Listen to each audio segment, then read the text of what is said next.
travaille au sein du département FM, où j'occupe le poste de senior manager construction.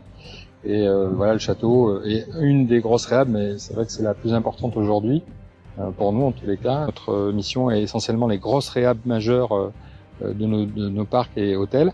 En ce moment, on est en train de terminer une partie des changements des tourniquets des Walt Disney Studios et du parc Disneyland Paris, et d'autres sont en étude. Voilà, on profite vraiment du contexte qui nous autorise à travailler le jour, notamment parce que ces grosses réhab sont souvent en temps masqué, donc en dehors des ouvertures du parc. Et là, c'est vrai que le contexte nous autorise à avoir cette capacité de travailler sur toutes des grandes durées, notamment le jour, la nuit, le matin, etc. Donc voilà, Chloé, donc nous sommes entre le carrousel et le château. Donc on est vraiment là, tu vois, une partie du château qui est complètement bâchée.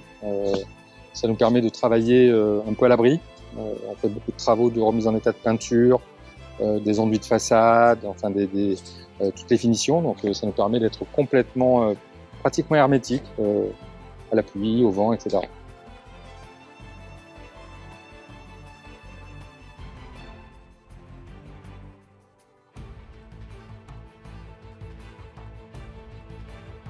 Donc là, c'est les toilettes qui viennent d'autre côté. Là, oui, effectivement, là, on est face à une toiture qui est en cours de rénovation. Donc, comme tu peux le voir, on voit des ardoises là qui sont peintes, posées avec un système de crochet. Donc, on est vraiment sur une pose très traditionnelle. Hein. La pose d'ardoise se traite comme ça. Elles sont toutes taillées, toutes les ardoises sont taillées à la main, peintes à la main, une à une. Il y en a 15 000 à peu près sur cette opération. 15 000 ? Ouais. Et est-ce que les 15 000 du coup sont réhabilitées ici, ou est-ce qu'elles sont faites dans des ateliers à part? Alors elles sont prédécoupées en atelier. Il y a d'abord un kelpinage, c'est-à-dire que déjà en amont ils savent exactement à peu près où vont les tuiles. Donc c'est de l'étude d'abord en atelier, une préparation en atelier, et une fois qu'elles arrivent ici, il y a les finitions qui sont faites uniquement sur place. Et en termes de cahier des charges, au niveau du respect des couleurs, comment ça se passe? Est-ce que vous collaborez avec Walt Disney Imagineering aussi pour que toutes les couleurs d'origine soient respectées? Oui, tout à fait. On travaille avec avec l'équipe artistique de la Walt Disney Imagineering. Tout est vu en amont avec eux, donc ça fait partie de cette phase d'étude dont je te parlais, des 1 an et demi d'études, où tout est vu, les couleurs, la façon dont c'est posé, etc. Donc il y a eu d'abord, c'est vraiment du partenariat, parce que forcément, on n'a pas tous la technique de cette pose traditionnelle. Donc c'est un échange entre le bras frère qui nous explique comment ça doit être posé et nos équipes créatives. En tout, c'est combien de tourelles là qui ont été déjà réhabilitées? Une quinzaine. Alors c'est assez particulier parce qu'on a fait le choix, par exemple, tu vois ces toitures-là, ces tourelles, on a décidé de les couper, les originales, les ramener à l'atelier, les traiter en atelier, les reposer. Donc elles sont grutées sur site, pratiquement finies. Ça nous aide en tout cas à gérer la partie problèmes climatiques, d'intempéries, etc. On est dans une période où on sait qu'il pleut, qu'il peut faire froid, etc. Donc on a fait ce choix-là. Donc les études en amont permettaient aussi de faire ce choix stratégique. Donc on a décidé qu'on allait en enlever 15, les traiter en atelier chez le bras frère et les ramener ici. Et cette toiture, par exemple, que tu vois juste devant toi, est faite ici parce que c'est pas quelque chose qu'on peut démonter. Tu vois, c'est assez complexe en termes architectural. Au niveau architecture, c'est un peu compliqué en tout cas, imaginer enlever toute cette partie-là, par exemple, c'était complexe. Alors que les toitures telles que celle-ci, c'était plutôt facile.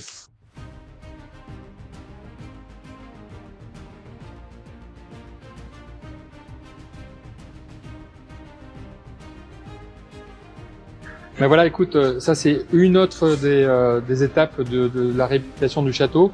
Là, on est face à une partie de la façade du château. Donc, on a refait tous les enduits décoratifs. Et là, on est dans une phase de remise en peinture. Comme tu peux le voir. Alors, bien sûr, tout ça est précédé par du nettoyage, etc. Mais là, on est vraiment dans une je dirais l'avant-dernière étape en tout cas, peinture, et après il y a des patines qui vont s'appliquer sur les pierres, sur les ornementations. Ça a pris combien de temps là pour l'instant à réaliser ce que vous avez fait? Écoute, ça a pris quelques semaines. Là, on est vraiment, quand on sait qu'on a démarré cette réhabilitation en janvier, tu vois, c'est quelques semaines pour arriver à ce niveau à cette étape-là. Tu sais à peu près combien de personnes ont travaillé sur les vendus là pour l'instant? Écoute, il y a un certain nombre, je pourrais pas te dire exactement, mais parce que ça varie suivant, je dirais, l'avance que nous avons sur l'opération, mais là, les peintres, il y a une vingtaine de peintres en permanence qui sont sur le château. Je te propose de monter encore de quelques étages, comme ça je vais te montrer d'autres zones qui sont partiellement terminées ou en cours de finition. Je pense que je n'ai jamais été aussi proche de cette zone du château. Est-ce que tu peux nous parler de l'échafaudage en fait? Un des enjeux, c'était avoir le moyen le plus efficace qui permette à tous les ouvriers de travailler de plein pied à chaque fois. Tu vois, ils travaillent debout et tout est accessible. Donc c'est vraiment l'échafaudage, c'est une vraie prouesse technique parce qu'on couvre totalement le périmètre des travaux et ça permet de faire ces travaux de peinture. Mais tu vois, par exemple, là on est sur un autre niveau de finition.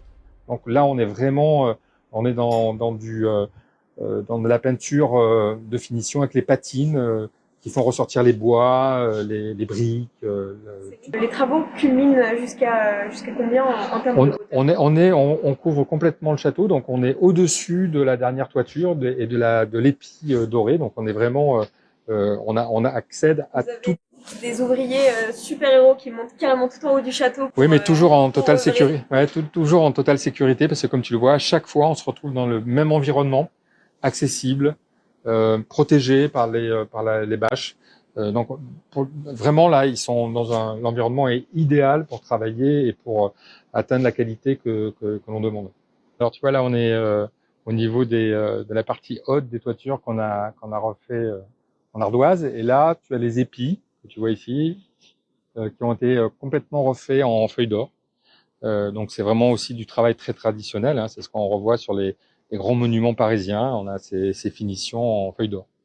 Est-ce que c'est fait sur place? Alors celles-ci ont été faites en atelier et on a d'autres éléments qu'on peut pas démonter et qu'on traite directement sur place. David, je te remercie sincèrement de m'avoir fait découvrir ça. C'est incroyable et je pense que ça se fait une seule fois dans une vie, et je pense que ceux qui regarderont l'épisode sont super contents de voir tout ce que vous faites pour entretenir l'icône de notre parc. Alors merci.